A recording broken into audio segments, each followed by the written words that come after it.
가끔 구름이 많이 끼겠고 기온이 큰 폭으로 내려가겠습니다. 중부지방에 한파주의보가 내려진 가운데 전국이 4도에서 17도로 어제보다 5도에서 10도가량 낮겠습니다.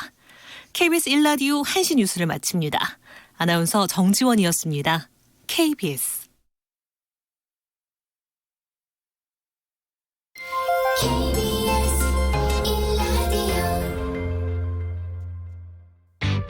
야, 왜? 점심시간에 뭐하냐? 자야지. 야, 그러지 말고 이거 한번 들어봐. 뭔데? 지금 당장 라디오를 켜봐. 나른한 오후 깨울 시사 토크쇼. 모두가 즐길 수 있고 함께하는 시간. 유쾌하고도 신나는 시사 토크쇼. 오태훈의 시사본부. 네, KBS 라디오 오태훈의 시사본부 2부 시작합니다. 청취자 여러분들의 참여 기다리고 있습니다. 샵 9730 우물정 9730번으로 의견 보내주시면 반영하겠습니다. 짧은 문자 50원, 긴 문자 100원의 정보 이용료, 어플리케이션 콩은 무료로 참여하실 수 있고 또 시사본부 팟캐스트와 콩 KBS 홈페이지를 통해서 다시 들으실 수 있고요. 유튜브에서 일라디오 혹은 시사본부 이렇게 검색하시면 영상으로도 만나실 수 있고 유튜브 댓글로도 의견 주실 수 있습니다. 주말 동안의 이슈를 정리하고 이번 주에 가장 눈여겨볼 이런 상황들 살펴보는 시사구말리 시간 출발하겠습니다. 문화일보의 이현종 논설위원 나오셨습니다. 어서 오세요. 네, 안녕하세요. 예, 그리고 강선우 전 사우스다코타 주립대 교수 나오셨습니다. 어서 오세요. 네, 안녕하세요. 예, 민주당 총선기획단에서도 활동을 하고 계시는데요. 시사구말리가 월요일에 이렇게 있는 이유가 주말 동안에 여러 가지 정치권 이슈라든가 이런 것들을 정리하고 또 한 주간에 어떤 일들이 있을까 살펴보는 시간이었는데 어제였습니다. 그 중량급 정치인 두 분의 불출마 선언이 나왔습니다. 먼저 여당 쪽에 임종석 전 대통령 비서실장이 정계 은퇴 선언한 건 맞다고 봐야 되나요? 어떻습니까? 정말 폭탄이 어제 2개가 터져서 저도 정신이 없습니다만은. 네. 어쨌거나 불출마에 이어서 제도권 정치에는 이제 더 이상 하지 않겠다. 네. 이게 상당히 좀 의미가 있는 이야기 같아요. 예. 그동안 불출마하는 분들은 꽤 있었지만 근데 이제 전직 바로 이 정부에서 초대 비서실장을 했기 때문에 제도권이라 하면 결국 이제 장관이나 무슨 위원장이라든지 이런 걸 이제 맞지 않겠다는 것이거든요. 예. 그게 모르겠습니다. 앞으로 이제 예를 들어서 지방선거나 또 대선이나 이런 것까지 포함하는지는 정확한 건 모르겠지만 어쨌거나 현재로 보면 일단 국회의원이라는 국회라는 제도권 또 정부라는 제도권 거기에는 참여를 하지 않겠다 이런 네. 선언을 보여요. 그러면 지금 본인이 하고 있는 이제 남북 경협 관련된 그 사업에 통일 사업에 이제 집중하겠다는 것인데 상당히 좀 충격적입니다. 왜냐하면 일단 이 임종석 전 실장 같은 경우는 다 아시겠지만 일단 그 586 세대의 가장 대표적인 인물이고 네. 더군다나 이번 초대 이제 비서실장을 했기 때문에 그래도 이제 정당에 가서 나름대로 이제 좀 정책 역량을 키우는 그런 전망을 했었거든요. 그리고 또 본인도 저 평창동으로 이사를 갔어요. 가서 지금 활동을 지금 하고 있는 상황이었었는데 근데 갑작스럽게 결정을 내는 거 보면 제가 한 2달 전인가요? 상가에서 만날 때는 이제 어려움을 호소를 하더라고요. 예, 어려움을 호소해요. 네, 왜냐하면 사실 지역 활동을 좀 해야 되는데 지역 활동이라고 하면 종로. 그렇죠. 예. 그게 이제 정세균 전 의장이 이제 지역구지 않습니까? 전 국회의장이시죠. 네, 그렇죠. 예. 원래 이제 국회의장은 하면 나오면 그 다음에 이제는 이제 정계를 은퇴하거나 예. 불출마하는 게 이제 그동안 관행처럼 되어 왔는데 또 이건 정세균 의장이 들으시면 또 굉장히 화내십니다. 안 그런 적도 있다고 이야기를 하시는데 어쨌거나 네네. 통례로 보면 그렇습니다. 근데 당연히 그럴 줄 알았는데 본인 같은 경우는 아니다 나는 계속 하겠다는 뜻으로 비춰진 것 같아요. 네. 그러다 보니까 지역 내에서 일체 움직이질 못했어요. 전혀 활동도 못했고. 그리고 임종석 전 실장이. 그렇죠. 임 실장이 전혀 활동도 못했고. 등산만 많이 다니시고. 네. 산에만 많이 다녔습니다. 최근에 지난달에도 지리산 종주 갔다 왔다고 그렇게 이야기를 하더라고요. 그래서 좀 어렵구나라는 생각이 들었었는데 이렇게까지 또 할 줄은 몰랐습니다. 모르셨다고 말씀해 주셨고. 강선우 교수께서는 네. 민주당 총선기획단 맡고 계시는데 네. 참여하고 계시는데 네. 당에서는 전혀 몰랐답니까? 네, 전혀 몰랐었고요. 저도 이제 뉴스에 속보 뜨는 걸 보고 알게 됐거든요. 예. 개인적으로 굉장히 충격이었고 그리고 지금도 아쉬운 마음이 큽니다. 물론 그 종로 쪽에 어떤 그 소위 질서가 정리가 안 된 그런 변수도 큰 영향을 미쳤겠지만 저는 그 이제 여기 제도권 정치를 떠나겠다 그리고 통일운동에 매진하겠다는 그런 입장문을 쭉 읽어보면서 네. 아마도 그 임종석 실장이 내가 왜 정치를 하는가에 대해서 다시 초심으로 돌아가서 답을 구하려고 굉장히 몇 달 동안 고민을 하지 않았나라는 생각이 듭니다. 본인이 처음에 이제 정치를 하게 됐던 이유가 이제 통일 그리고 한반도 평화 뭐 가족 요 정도 세 가지로 꼽는 걸로 알고 있는데요. 근데 이제 대통령 비서실장으로서 남북 정상회담 등 여러 가지 실무를 띄워보니까 결국 어떻게 생각하면 답은 정말 이 우리가 통일을 넘어서서 한반도 평화로 가는 그 탄탄함을 다지는 거는 결국 민간의 영역이 아닌가 그런 생각을 하게 된 게 아닌가 경험칙으로 얻은 게 아닌가라는 생각이 들고요. 그리고 예.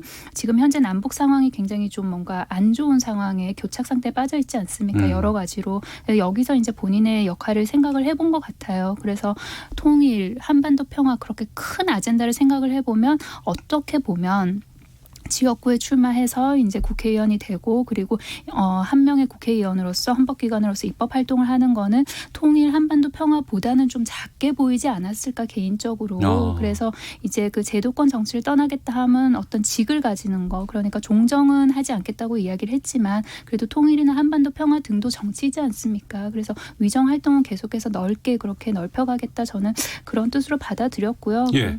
그래도 굉장히 좀 아쉽습니다. 당내에서는 뭐라고 얘기를 해요? 당내도 굉장히 충격을 받았죠. 놀랐고요. 뭐 사전 교감이나 이런 게 없었고요. 그래서 추후에 어떤 입장을 좀 확인을 더 해봐야겠다. 이제 그런 아직 이야기도 당에서도 있고. 입장을 확인해야 될 정도의 네, 네. 급작스럽군요. 조금 더 이야기를 해봐야겠다는 입장도 있고 당 입장에서는 굉장히 아쉬우니까 붙잡고 싶죠. 근데 본인의 어떤 이렇게 그 소감 등을 밝힌 걸 보면은 마음은 좀 많이 굳히신 게 아닌가라는 생각이 들더라고요. 예. 그러니까 비서실장 자리에서 물러나면서 뭐 여러 가지 난 정치 안 하겠다라고 얘기했다 그러면은 또 모르겠지만 그게 아니고 이제 주소지도 옮기고 나름대로의 그 출마 의지를 밝혔다가 갑작스럽게 이제 정계 은퇴까지 지금 선언한 상황입니다. 제도권 정치를 벗어나서 통일운동을 하고 싶다라고 얘기가 나와서 글쎄요, 자칫 뭐 대북 특사 뭐 이런 활동을 하지 않을까라는 전망하시는 분들도 많이 계시거든요. 여기에 대해서는 위원장 의원께서 어떻게 보세요? 저는 그러진 않을 걸로 봐요. 왜냐하면 그렇게 하려면 제도권이라는 이야기를 안 했을 거예요. 그러니까 어떤 면에서 보면 제도권에 들어가지 않겠다는 것은 이제 이런 어떤 정부의 직책, 청와대의 직책을 맡지 않겠다는 그런 의미거든요. 네. 그러니까 그런 걸로 비춰보면 사실은 이제 어떤 면에서 보면 정치인이 정치를 하다가 국회의원 안 하겠다는 거는 굉장히 큰 어떤 결단입니다. 이게 왜냐하면 뭐 아무리 딴 걸 하더라도 아시겠지만 그렇게 관심을 받지 못합니다. 그동안 보셨지만 국회의원으로서의 활동과 그렇지 않은 사람의 활동은 이거는 뭐 하늘과 땅 사이거든요. 아, 그렇죠. 그리고 또 예를 들어서 본인이 만약에 통일부 장관이나 이렇게 해서 이제 한다고 하면 충분히 주목을 받을 수 있겠지만 민간인 신분으로 한다는 거는 어떤 면에서 보면 굉장히 어떤 면에서 큰 위험 부담이 있는 거거든요. 네. 사실은 이제 아직 임종 실장이 이제 뭐 나이가 50대 중반인데 예. 여러 가지 정치적으로 또 할 수 있는 의지도 많고 특히 더군다나 여당 내에 지금 안희정 전 지사라든지 뭐 또 이제 이재명 지금 지사 같은 경우도 지금 재판을 받고 있고 김경수 지사도 재판을 받고 있고 등등 뭐 여러 가지 지금 조국 장관도 마찬가지고요. 하여튼 대권 주자급에 들어갈 수 있는 사람들이 다들 이렇게 또 낙마를 한 시점 아니겠습니까? 자, 그런 시점에 본인도 지금 이제 하지 않겠다는 거거든요. 그러니까 그런 걸로 비춰보면 저는 아마 몇 가지 이유가 있다고 보는데 첫 번째는 이게 그동안 이런 정도 되면은 청와대에서 좀 교통정리를 합니다. 네. 예를 들어서 뭐 정세균 의장에게 예를 들어서 이야기를 한다든지 뭐 다른 한다든지 해서 뭔가 정리를 하는데 그동안 그런 움직임이 전혀 없었던 거죠. 이전 청와대와는 다른 움직임이죠. 그런 걸 다른 보면 모습이죠. 아마 이 지금 임종석 전 실장도 굉장히 좀 섭섭한 감이 솔직히 있었지 않을까. 왜냐하면 자신의 문제에 대해서 전혀 당이나 청와대가 관심을 가지지 않았다는 거예요. 왜냐하면 선거가 지금 사실 얼마 안 남았어요. 그 말씀은 지역구 교통정리 같은 그렇죠. 걸 의미하시는 지역 건가요? 교통제를 하려면 예를 들어서 뭐 지금 뭐 나오듯이 뭐 장관 입각 또 뭐 총리 입각 등등 뭐 해서 이제 여권은 사실 자리가 많지 않습니까? 나름대로 교통정리가 좀 필요한 시점인데 이제 그런 것들이 전혀 없었다는 것이고요. 또 하나는 이제 아마 본인이 이 전반기에 본인이 했던 여러 가지 남북 관계 이 어떤 것에 대한 상당히 이제 좀 책임감을 많이 느꼈을 것 같아요. 왜냐하면 지금 뭐 세 차례 걸친 남북 정상회담을 뭐 주도적으로 했고 거기에 네. 큰 역할을 했지 않습니까? 근데 지금 결과론 좀 놓고 보면 굉장히 남북이 또 악화되어 있는 시점이란 말이죠. 그런 부분에 대한 이제 이 비서장 물러난 뒤에 남북 관계가 진전이 안 되고 있는 데 대한 어떤 좀의 불만 이런 것도 좀 있었을 거로 보여지고 네. 또 하나는 이 586 세대들에 대한 책임론 뭐 했냐 도대체 그동안 그렇게 권력을 사실은 임종숙 전 실장도 30대부터 국회의원을 했지 않습니까? 네. 이제 그러다 보니까 그럼 그동안 한 게 뭐냐 이 밑에 어떤 후배 세대들에 대한 어떤 질타들 이런 여러 가지 어떤 생각들이 아마 좀 교차를 했지 않을까 저는 뭐 그런 추정을 해봅니다. 네, 이 의견에 대해서도 말씀을 해주시고 그리고 또 지금 내년 총선에 출마하려는 청와대 전 현직 비서관들이라든가 여러 가지 분들이 계시거든요. 네. 이분들에게도 좀 영향을 미치지 않을까 싶기도 한데 그것까지 포함해서 좀 말씀해 주시죠. 네. 아까 그 말씀 중에 뭐 청와대에 대한 어떤 섭섭함이 좀 있지 않을까 그렇게 말씀하셨는데 저는 좀 그렇지 않다고 보는 게 그 이제 내가 제도권 정치를 떠나겠다 그 입장문을 사사시 좀 뜯어보면 네. 만약에 그런 뭐 당이든 청와대든에 대한 어떤 서운함이 있었다면 저는 정치권에 던지는 메시지를 포함을 했을 걸로 봐요. 근데 그 이번엔 정치권에 대한 메시지는 없었던 전혀 것 같아요. 없었죠. 예, 그래서 예. 그 메시지 자체가 굉장히 이제 개인적인 그런 고민에서 나온 걸로 보입니다. 그러니까 정말로 진심으로 민간단에서 본인이 통일과 그리고 한반도 평화에 대한 역할을 정말로 해보고 싶은 그런 진심이 보이더라고요. 그래서 만약에 어떤 뭐 정치권에 대한 서운함이 있었다면 그 뭐 한 줄이라도 그런 메시지가 나왔을 텐데 그런 메시지는 없었던 것 같고요. 그리고 그 총선에 출마하려는 그 청와대 전현직 비서관이든 아니면 행정관이든 그런 사람들이 많은 건 사실이죠. 숫자가 많은 건 사실입니다. 그래서 이번 임종석 그 전 실장의 어떤 그 총선 불출마를 넘어서서 그 제도권 정치에서 떠나겠다는 그 메시지가 두 가지로 해석이 되더라고요. 하나는 이들의 어떤 출마를 좀 가라앉히는 역할을 하는 게 아닐까라는 게 한 가지가 있고 또 나머지 한 가지 해석은 오히려 반대로 그러니까 임종석 전 실장이라는 큰 그런 상징성이 있는 인물이 안 한다고 했으니 오히려 좀 자리를 내주는 게 아닌가 그런 메시지가 있던데요. 근데 저는 개인적으로 그 청와대 출신들이 이제 그 국회의원 총선에 이제 출마하려는 이유는 본인의 국정 경험을 저는 공공재로 쓰이겠다는 그런 의지의 표현이라고 생각을 해요. 여러 가지 국정 상황을 위해서 둘러본 경험도 있고 실무도 해봤으니까 그거는 나의 것이 아니라 공공을 위해서 써야 되는 공공재다. 저는 그런 선의에서 출발을 한 걸로 생각을 합니다. 근데 단지 그 청와대 출신이라는 그 사실 자체가 어떤 어드밴티지도 돼서는 안 되겠지만 또 반대로 디스어드밴티지도 돼서는 안 되거든요. 그래서 그 민주당의 총선의 그 공천 룰을 보면은 경선이 원칙입니다. 그래서 예. 그 경선을 통해서 이제 그 가려지겠죠. 누가 출마를 할지는. 근데 결국 그 청와대라는 그 청와대 출신이라는 그 타이틀도 결국은 그 사람의 어떤 스토리텔링이 어떻게 잘 녹아들어서 그 사람을 조금 더 빛나게 해주느냐의 문제인 것 같거든요. 그래서 네. 기본적으로 스토리텔링이 되고 그리고 본인이 능력이 있고 그리고 시대가 부르고 당이 부르고 또 지역에서도 그 사람에 대한 어떤 요구와 필요성이 있어야겠죠. 그래서 이 여러 가지가 잘 녹아들었을 때 이제 청와대 출신이 더 빛을 발할 수 있는 것이고 단순히 그 사실 하나만으로 뭔가 더 이득이 있다거나 손해가 있다거나 그럴 걸로 보이지는 않습니다. 알겠습니다. 공교롭게 같은 날 불출마 선언이 여야 중량급 정치인에서 나왔습니다. 임종석 전 실장에 대해서 말씀을 좀 들어봤고요. 어제 자유한국당 3선 의원입니다. 부산을 지역구로 두고 있고 또 아버지에 의해서 정치를 하고 있고 현재 여의도 연구 원장을 맡고 있는 김세연 의원이 불출마를 선언을 했는데 같은 날 했지만 앞서 임종석 전 실장과는 좀 차별화가 되는 게 임종석 전 실장은 정치권에 대한 메시지는 안 던졌다고 말씀해 주셨는데 방금 강선우 교수께서 김세연 의원은 정치권에 대해 커다란 메시지를 던졌습니다. 자유한국당은 이제 수명을 다했다. 존재 자체가 역사의 민폐다. 그리고 다 같이 총사퇴를 하자. 라는 제안까지 던졌습니다. 여기에 대해서는 강선우 교수께서 먼저 좀 말씀해 주시죠. 네. 아버지가 5선 의원을 하셨고 그리고 그 김세현 의원도 3선 의원인데 그러면 수십 년 동안 이제 부자가 대를 이어서 몸담았던 당에 대해서 그런 이야기를 하기까지는 굉장히 고민이 깊었을 걸로 보입니다. 그리고 네. 그 불출마 선언 이후 그 선언문 자체도 굉장히 회자가 많이 되더라고요. 그리고 보는 사람들도 느끼는 것도 많다 그렇게 이야기를 했고 근데 오히려 그 김세현 의원의 어떤 불출마 그리고 당을 향한 쓴소리가 자유한국당을 긴장시킨다기보다는 저는 민주당이 오히려 더 긴장을 하는 것 같아요. 아, 민주당이에요? 네, 자유한국당이 저렇게까지 이제 희생을 하고 김세현 의원이 혁신의 어. 목소리를 부르짖으니 우리도 더 긴장을 해야 되는 것이 아닌가 저는 그런 메시지를 민주당이 던졌다고 보고요. 그 김세현 의원이 불출마 선언한 이후에 그러니까 자유한국당 내부에서 나오는 소리는 김세현 의원이 사실 탄탄한 지역구지 않습니까? 그렇다면 본인은 이번에 다시 나가도 뭐 당선되는데 그렇게 별 무리가 없어 보이는데 상당한 기득권을 내려놓은 거예요. 그러니까 본인이 그만큼 희생을 했는데 그 무게가 자유한국당에 그대로 전달이 됐느냐 아니면 오히려 더 무겁게 전달이 됐느냐 저는 그런 데 있어서는 좀 회의적이더라고요. 그러니까 오늘 아침에 나왔던 황교안 대표의 그 메시지도 총선에 만약에 진다면 내가 물러나겠다. 그건 어찌 보면 김세현 의원의 어떤 희생이나 총선 불출마 선언이랑 상관없이 그건 당연히 그렇게 되는 거 아니겠습니까? 그 당 대표가 총선을 책임지고 있는데 그 총선에서 패했으면 그에 응당하는 책임을 지는 것은 당연한 것이죠. 그리고 일각에서는 이게 뭐 내부 총질이다 그렇게 이야기를 하는데 네. 그 어떤 비판을 건강하게 받아들이지 못하고 우리가 미래로 향한 그런 발판으로 삼지 못하고 이걸 단순히 내부 총질이라고 그렇게 폄하하면은 글쎄요 그 김세현 의원의 어떤 그런 희생이나 이런 게 좀 빛날 수 있을까 아니면 뭐 개혁이나 혁신으로 이어질 수 있을까 거기에 대해서는 좀 우려가 되는 그런 상황입니다. 이현정 논설위원께서는 김세현 의원의 불출마 어떻게 보셨어요? 예전에 이제 안희정 전 지사가 여러 가지 어려움이 있을 때 이제 패족이라는 말을 썼지 않습니까? 즉 패족이라는 게 이제 정말 우리는 친노들은 다 물러가겠다라는 네. 뜻이었는데 이번에 김세현 의원이 그 불출마 선언하면서 등장했던 게 민패입니다.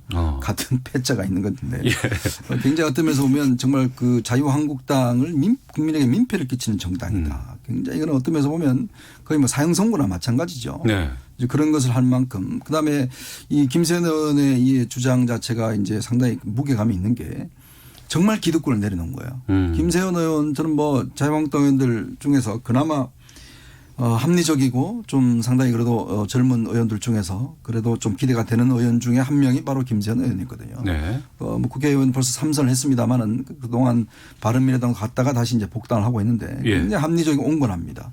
자, 그렇다 보니까 김세현 의원은 뭐 나름대로 지금 아버지의 가업을 이제 대주주를 하고 있긴 한데 지역구도 탄탄하고 부산 금정 쪽이에요.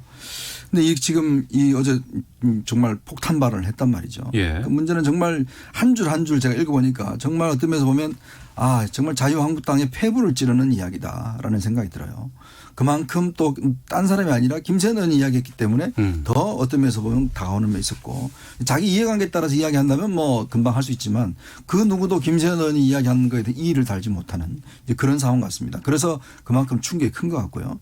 저는 그래서 이 정신이 뭐냐면 결국은 자유한국당이 왜 이렇게 국민들한테 어떤 면에서 보면 좀 이 호감도 없는 정당이 돼 가느냐 이 부분에 대해서 정말 냉철하게 철저하게 반성해야 된다라는 이야기를 한 것이거든요.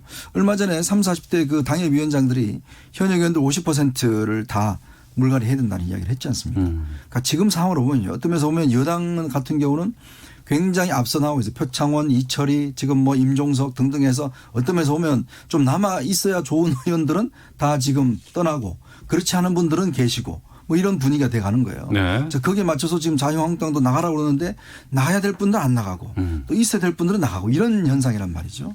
그렇기 때문에 아마 자유한국당이 이 메시지의 무게를 얼마나 느끼냐에 따라서 저는 총선의 어떤 승패도 좌우될 수가 있다. 네. 정말 뼈저리게 느낀다면 어떤 면에서 해쳐 모여식으로 해서 정말 국민들 앞에 정말 석고되지 않은 마음으로 그렇게 재창당을 하지 않는다면 저는 굉장히 어려울 거 봅니다. 근데 황교안 대표가 오늘 그 이 메시지의 반응을 보였습니다. 네. 총선에 실패하면 물러나겠다라고 얘기를 했어요. 네. 이건 어떻게 보세요? 배고프면 밥 먹겠다는 얘기 똑같은 아니 세상에 총선 패배한 당대표가 그 당연히 사퇴해야죠. 그거는 정말 정답인데 그렇게 이야기를 하면 안 돼요. 왜냐하면 총선에 앉아야 되죠. 앉아야 되기 위한 모든 방법을 강구하는 게 당대표 할 일 아니겠습니까? 네네. 그게 바로 정치예요. 예를 들어서 결과를 놔두고 이 결과에 책임지겠다 그러면 누가 그 말을 못합니까? 네. 결국 뭐냐면 그렇게 안 되도록 할 수 있는 게 정치적이고 황 대표가 해야 될 일이에요.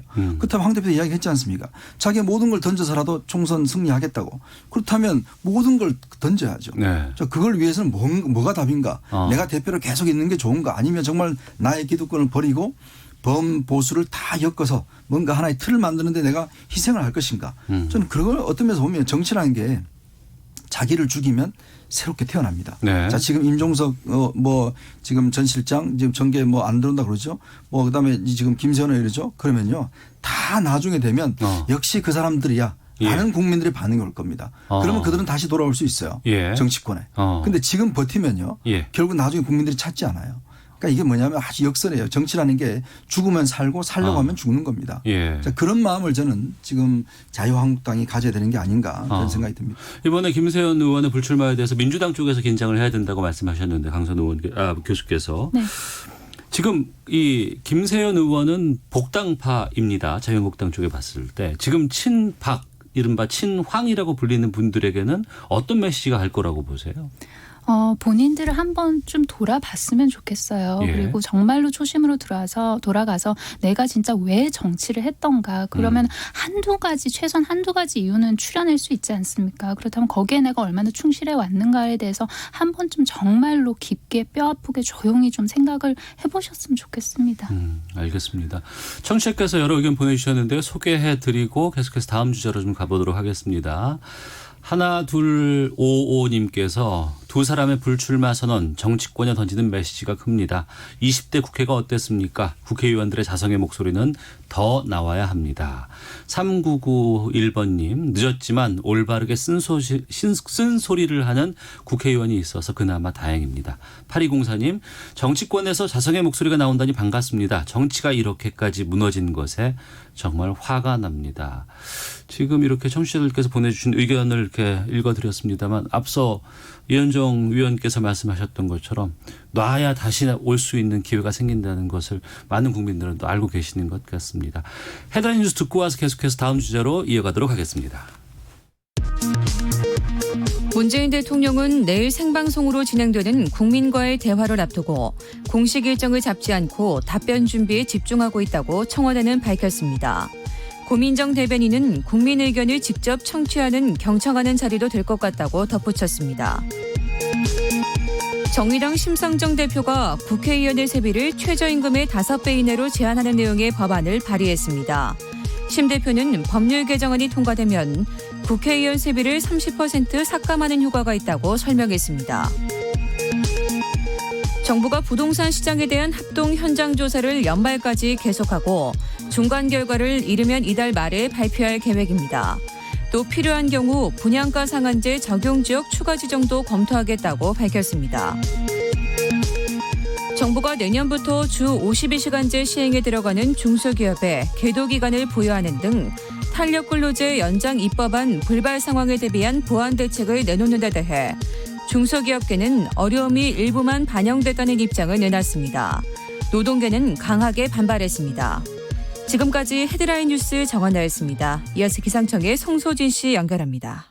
미세먼지와 날씨 정보입니다. 지금 서울, 경기와 충남, 전라도 서해안 지역에서 황사가 관측되면서 이 지역들은 먼지 농도가 매우 나쁨으로 나타나고 있습니다. 농도가 평소보다 5배 안팎이나 높은 상태로 또 수도권 곳곳에는 미세먼지 주의보도 발효 중입니다. 어제와 그제 발원한 황사가 낮 동안 우리나라 상공을 지나면서 영향을 주겠습니다. 전국의 먼지 농도가 나쁨에서 한때 매우 나쁨까지 오를 수 있어 주의하셔야겠고요. 오늘 밤에 찬바람이 강하게 불면서 황사와 미세먼지가 모두 날아가 내일은 다시 청정한 대기 상태를 회복할 전망입니다. 하지만 추워지겠습니다. 지금 중부지방에는 한파주의보도 발표됐는데요. 오늘 낮 기온은 서울 5도, 광주 12도 등으로 어제보다 2도에서 9도 정도 낮겠고 내일 아침에는 서울이 영하 3도, 모레 아침에는 서울 영하 4도, 대구도 영하 1도까지 떨어지는 등 내일은 겨울 추위가 목요일 아침까지 이어질 전망입니다. 현재 서울의 기온은 5.5도입니다. 미세먼지와 날씨 정보였습니다. 이어서 이 시각 교통 상황을 KBS 교통정보센터 박소영 씨가 전해드립니다. 고속도로의 사고 구간을 잘 살피셔야겠습니다. 경부고속도로 서울 쪽으로 반포 부근에서 있었던 사고로 서행하고요. 반대 부산 쪽으로 오산 부근에서 승용차 관련해 사고가 발생했는데요. 3개 차로가 막혀 있어서 지금 동탄부터 정체가 매우 심합니다. 미리 우회하셔야겠고요. 청주 영덕간 고속도로 영덕 쪽 보은 부근에서도 2차로와 갓길에서 화물차 관련한 사고를 처리하는 작업을 하고 있습니다. 뒤로 3km 구간 정체가 심하고 호남고속도로 천안 쪽으로는 전주 부근에서 사고가 발생해 1차로에서 이 처리 작업을 하고 있습니다. 그 밖에 서울 시내 올림픽대로 공항 쪽으로 동작대교를 조금 지난 지점에서도 사고가 발생했습니다. 3차로를 막고 이 처리 작업을 하고 있어서 한남부터 정체가 심하고요. 반대 잠실 쪽 동작에서 동호대교 사이 작업 여파를 받고 있습니다. KBS 교통정보센터였습니다.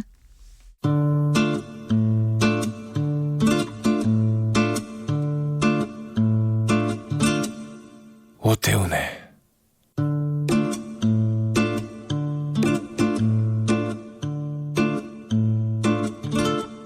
시사본부.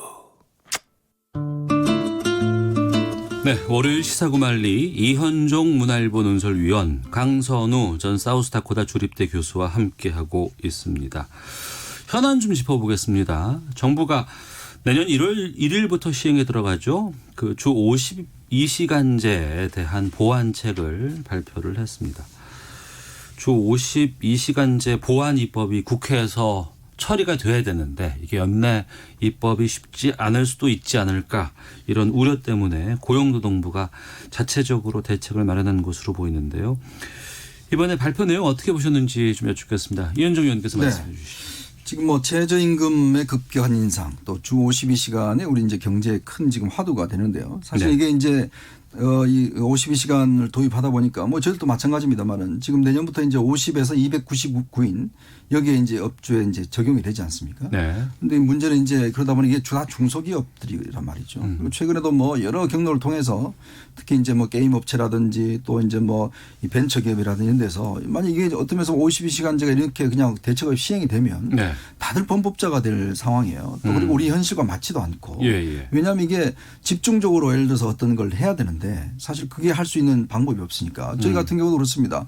예를 들어서 취재를 하다가 뭐 조국 사태가 터지면 밤도 새고 이렇게 해야 되는데 이제 그걸 요즘은 못 해요. 네. 저희들이 수습가 때 뭐 했냐면 한 6개월 정도는 그냥 경찰서에서 밥을 먹고 자고 그냥 24시간 거의 일을 했거든요. 예. 그게 하나의 수습 교육이었어요. 근데 지금 최근부터는 수습들 교육을 그렇게 못 합니다. 출퇴근을 시켜요. 예. 이제 그러다 보니까 이게 교육이 제대로 되느냐에 대한 문제들이 또 있는 거죠. 물론 어떤 고용된 사람들 입장에서 보면 뭐 일 적게 일하고 월급 똑같이 받으면 좋죠. 그러나 국가 경제나 큰 차원에서 보면 이게 문제가 있기 때문에 그동안 그래서 이제 이 특별 어떤 이 연장 근로를 좀 허용해야 된다, 이런 주장이 많았는데 오늘 네. 고용노동부가 이 부분에 대해서 이제 그동안은 보면 재난이라든지 또 이에 준하는 사고가 발생했을 경우에만 특별 연장 근로를 허용을 했어요. 네. 근데 이번에 이제 규칙을 바꿔서 경영상의 이유를 여기다 포함을 시켰습니다. 그러니까 경영상의 이유라고 하면 예를 들어서 수출 납기기를 뭐 맡길 수 없다든지 최근에 아프리카 돼지열병이라든지 또 뭐 여러 가지 이제 그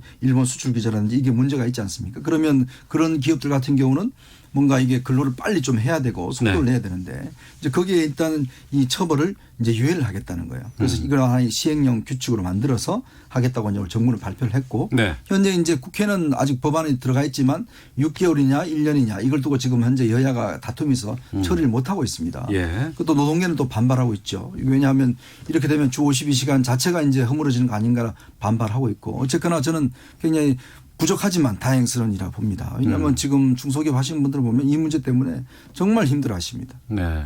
기업의 입장에서는 이번 그 정부의 대책 마련이 좀 환영의 입장을 밝힐 것 같고 노동계에서는 반발이 좀 클 것 같거든요. 전반적인 상황에 대해서는 어떻게 보시는지 강선우 교수께서 말씀해 주시죠.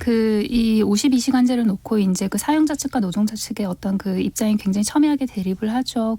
이 예에서도 볼 수 있듯이 정말 노동 정책이 가장 어려운 정책 중에 하나인 것 같습니다. 있습니다. 왜냐하면 사용자 측에서는 이게 뭐 경기 부양이라든가 아니면 혁신 성장과 함께 맞물려서 가지 않으면 굉장히 어려운 면이 있고 또 노동자 측에서는 이게 노동이라는 게 결국은 본질은 미래에 대한 어떤 불안에서 나오는 거 아니겠습니까? 상당 네. 부분이. 그렇다면 이게 또 복지 정책이랑 맞물려서 가지 않으면 이게 또 해소가 안 되는 그런 면이기 때문에 굉장히 복잡한데 이제 그 52시간제가 나온 그 근본 원인을 한번 살펴보면 대한민국의 OECD 중에서 평균 노동시장 연간 평균 노동시간이 2위거든요. 그러니까 2069시간 정도 됩니다. 예. 그러니까 가장 적은 독일의 거의 2배가 되는 그런 상황이에요. 그래서 이제 이 이유를 좀 크게 짚어보면 첫 번째 대한민국은 자영업자가 많죠. 그러면 이제 노동시간이 길 수밖에 없는 그런 구조적인 원인이 하나 있고 그러면 자영업자를 제외한 임금 노동자의 경우는 휴가나 아니면 공휴일 같은 거를 다 쓰지를 못하고 있는 그런 상황이었으니까요. 그러니까 당연히 노동시장이 시간이 길어질 수밖에 없고 그리고 나머지 하나의 큰 원인이 이제 그 기업이 어떤 경영의 효율상이나 아니면 어려움의 이유로 인원을 감축을 하니까요. 사람을 많이 뽑지 않으니까 남은 그 인원이 그 노동을 길게 할 수밖에 없는 이제 그런 이유 때문에 그 대한민국이 굉장히 노동시간이 긴 편인데 그런데 이번에 그 포함한 경영상의 사유를 포함하도록 하면은 이게 뭐 기업의 어떤 경영상의 효율성, 어려움 이 원인으로 다시 돌아가게 되는 거거든요. 그 노동 시간이 길어질 수밖에 없었던 원인을 오히려 이 뭔가 보완 체계에 그 포함을 시켰다가 노동계 입장에선 당연히 반발할 수밖에 없을 것 같은데, 근데 이게 말씀하셨다시피 대한민국의 어떤 그런 경제 구조나 아니면 산업 상황에 조금 맞지 않는 그런 것도 있었고 그렇기 때문에 어쨌든 보완을 하고 뭔가 개선해야 되는 건 분명한데 이 경영상의 사유를 너무 이렇게 넓거나 아니면 구체적이지 않게 잡아서는 안 된다. 그래서 이 원인으로 다시 돌아가지 않기 위해서는 이걸 굉장히 섬세하고 구체할 필요가 있고 그리고 경영상의 사유 플러스 뭔가 그 52시간제 탄력 근로제가 업종별 예외 또한 좀 섬세하게 더 둬야 된다. 그렇게 생각합니다. 예. 고용노동부 차원의 대책 마련이고 이게 원래는 국회에서 풀어야 될 문제잖아요. 그렇죠. 민주당은 지금 탄력 근로제 단위 기간을 6개월 확대를 고수하고 있고 자유한국당은 뭐 1년 뭐 이렇게 얘기를 하고 있는 상황인 것 같은데 연내 처리 어떻게 보세요? 이게 어려울 겁니다. 그죠? 지금 특히 이제 뭐 자유한국당 입장에서는 근본적으로 52시간에 대한 이제 반대 측면이 있는 거고요. 지금 사실은 저도 뭐 이 제도를 반대를 하지만 이게 사실은 제도라는 게 한편에 보면 좋죠. 뭐 주 52시간 하고 그다음에 한 달 하고 그러면 누가 뭐 반대를 하겠습니까?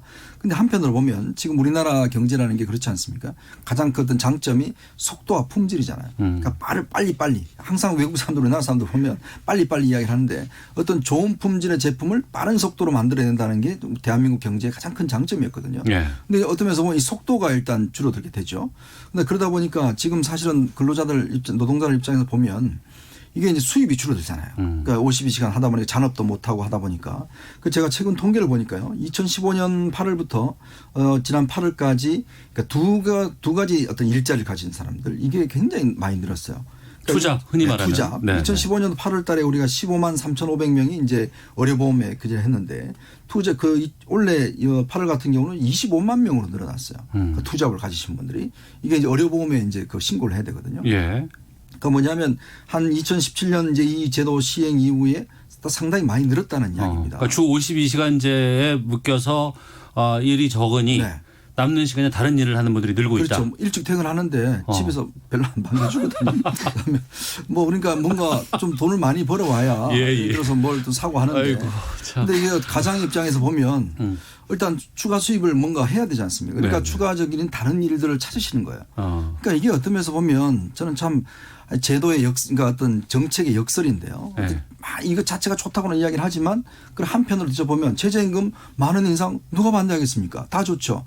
그러나 주는 사람 입장에서는 현재 상황이 안 되는데 자꾸 이렇게 인상이 되니까 이것도 마찬가지죠.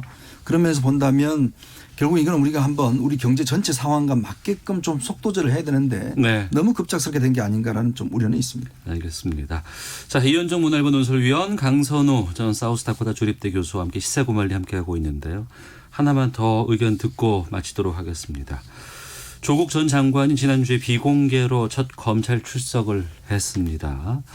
검찰은 조국 전 장관의 추가 소환도 예고하고 있다고 하고 지금 오촌 조카 또 정경심 교수 또 장관의 전 장관의 동생 이 다 지금 구속 상태로 재판에 넘어가고 있는 상황인데 이 상황을 어떻게 보시는지 좀 의견 듣도록 하겠습니다. 강선우 전 교수께서 먼저 말씀해 주시죠. 그 조 전 장관이 이제 첫 소환이 될 때 그 소환됐던 어떤 방식이나 이런 거에 대해서 비판 여론이 있었죠. 그러니까 그 왜 비밀 소환을 하느냐, 그 비공개 소환의 원칙까지는 이해를 하는데 왜 그 지하 통로로 그렇게 갈 수 있도록 해주느냐 그런 비판이 있었는데 저는 글쎄요, 그 지금은 이제 자연인 그 조국 교수의 신분이지만 전직 법무부 장관으로서 어떤 공적 책임 관련해서 그런 비판을 한다면 그런 비판을 받을 여지는 있다고 생각을 합니다. 네. 다만 그 소환했던 그런 방식이나 이런 게 조 전 장관 측에서 먼저 요청을 했던 건 맞아요. 근데 먼저 요청을 했어도 검찰 측에서 이렇게 합의를 해주지 않으면 그렇게 할 수 없는 거 아닙니까? 그렇다면 이게 오히려 그 조 전 장관의 첫 소환 방식이나 여러 가지 그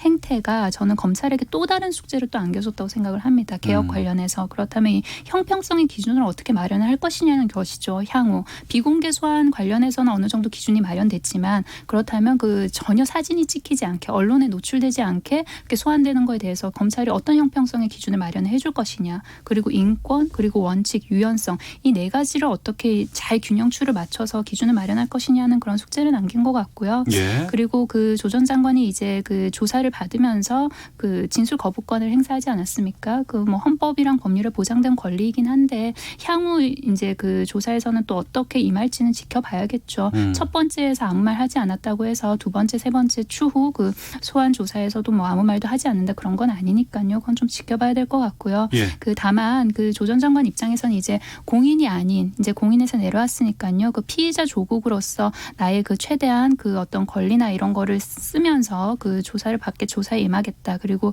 검찰에서 진술하는 것에 대해서 검찰에 대한 어떤 불신의 메시지를 좀 낸 게 아닌가 그런 생각 듭니다. 네. 이현종 의원께서는요? 아마 이번 주가 가장 큰 쟁점이 될 것 같아요. 이제 내일 아마 대통령 이제 국민과의 대화가 있고 그렇습니다. 아마 예. 이제 조국 전 장관이 이제 2차 소환이 뭐 될 것 같습니다. 그러면 지금 하여튼 뭐 비슷하게 아마 진술 거부권 행사할 거예요. 그러면 검찰 입장에서 이제 기소 여부를 결정을 해야 될 것 같아요. 특히 이제 구속을 할 거냐 말 거냐에 대한 문제. 특히 이제 뇌물죄 부분을 어떻게 의율 할 것이냐. 그 지금 보면 이제 그 조국 전 장관 PC에서 표창장, 그러니까 이 인턴 증명서 그걸 위조했다는 증거들을 뭐 확보했다는 보도도 있었지 않습니까?